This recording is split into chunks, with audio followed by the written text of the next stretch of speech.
Hi, I'm Natalie and this is my OT Pediatric Toolkit video. And today I'm going to be showing you some of the items that I thought would be a great resource to have if you are a practicing OT in a school-based setting. During my field work, I primarily worked with kids that are in preschool through second grade, so a lot of the activities will be geared towards this population. So I'm going to go ahead and get started in showing you some of the items that I thought would be great resources to have, again, working in a school-based setting. The first item in my toolkit is Play-Doh. Play-Doh is great because it has a lot of different things that can be worked on with it. It provides sensory input, can be used for hand strengthening, making letters out of the Play-Doh, rolling them into balls, writing names.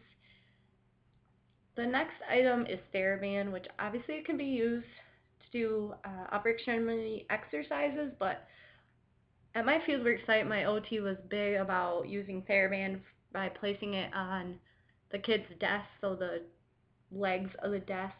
And this is great because whenever the kids feel fidgety or they need some sensory input, they can kick their legs into the TheraBand.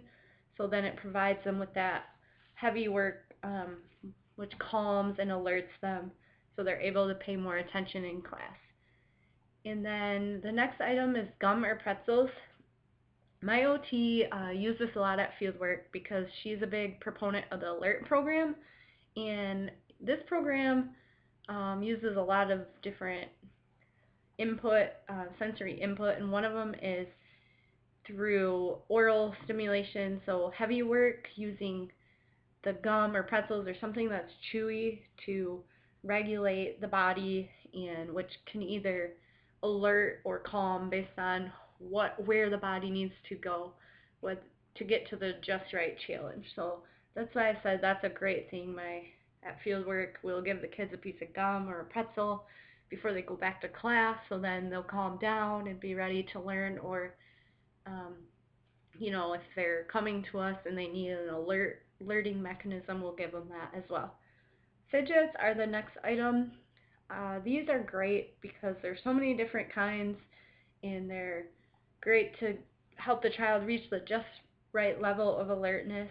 So there's alerting fidgets, which obviously help get the child to be more alert, and then there's calming ones, which calm the body down and get the child ready to learn and organize. There's touchy-feely tactile ones, so these are great for the tactile stimulation, sensory.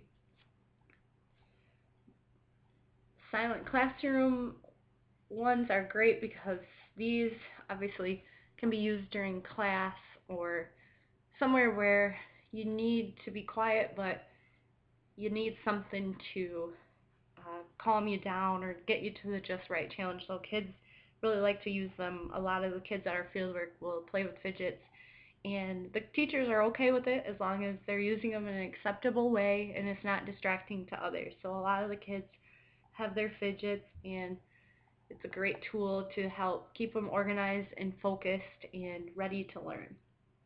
The next item is a weighted vest, and this provides that deep pressure and sensory input that some kids need. It helps to compress the joints, and the input that it gives, it helps to calm and relax the child, especially kids that are easily distracted or very hyperactive and really cannot concentrate. It's great to get them to refocus and get ready to learn. Bubbles are great because they have a lot of uses and they're fun and kids love them.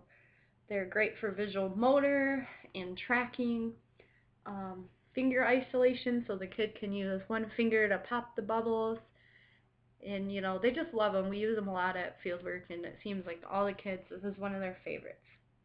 Pencil grips, I do a lot of handwriting on my fieldwork, so I learned a lot about the pencil grips and the various kinds.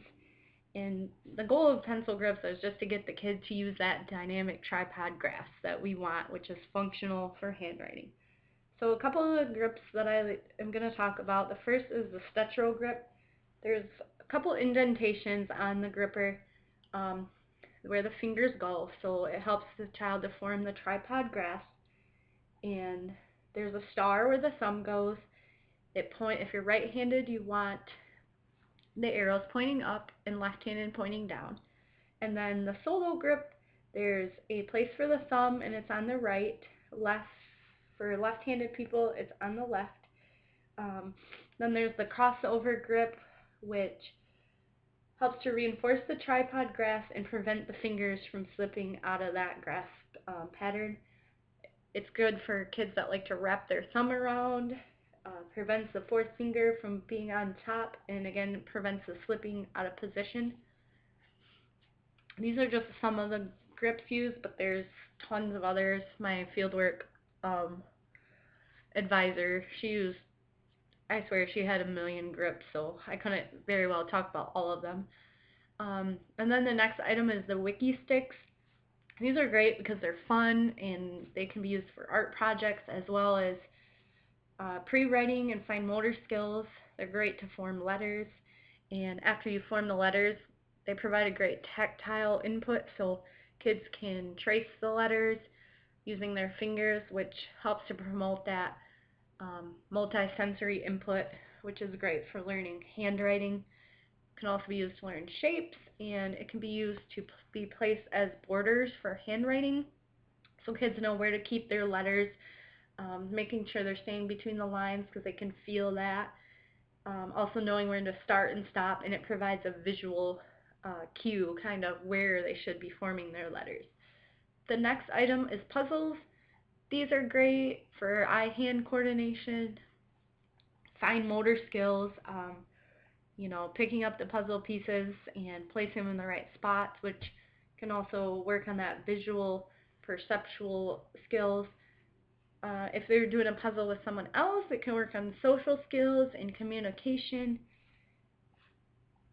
and cognitive skills, understanding how the different puzzles fit together. And there's so many different puzzles out there, but kids always like puzzles. They never get bored of them, so they're a great tool to have.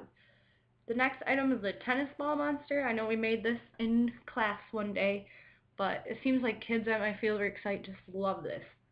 They're great. They can be designed how you wanted them to, but they're good because they can work on hand strengthening, visual motor skills, and fine motor, and kids love to put pennies or small beads or anything in the mouth, and that's a lot of fun for them.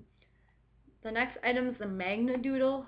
We use this a lot at fieldwork for practicing letters and numbers and shapes, so it's great for that fine motor coordination building, and it's fun, so kids like it. They can practice their letters, and it's different than just writing on a piece of paper. Hand stamps, I said this because in our kindergarten classes we do a lot of body awareness and knowing left from right, so we'll put a stamp on their right hand, so then we can say right hand, stamp hand, and we'll do things like hokey pokey, so they can differentiate between right and left, and it's a lot of fun. Plus kids just like having a stamp on their hand for whatever reason. It's the cool thing to do. So the next item is shaving cream. We all know that provides a sensory input. It's great to practice writing, and you can get different colors and put food coloring in there, and kids just love being able to write with the shaving cream, and it's fun. Especially seems like the preschoolers and kindergartners love this the most. The final item is the dot to dot, and this is great because kids can count. You can tell them, okay, you're going to go from dot 1 to 2, and can work on that. Also hand-eye coordination. It's great to building pre-writing skills, the fine motor skills needed to draw the lines from each dot, and also strengthening of the hand and the finger muscles. Okay, and that was my pediatric toolkit. I hope you enjoyed my video. Thank you.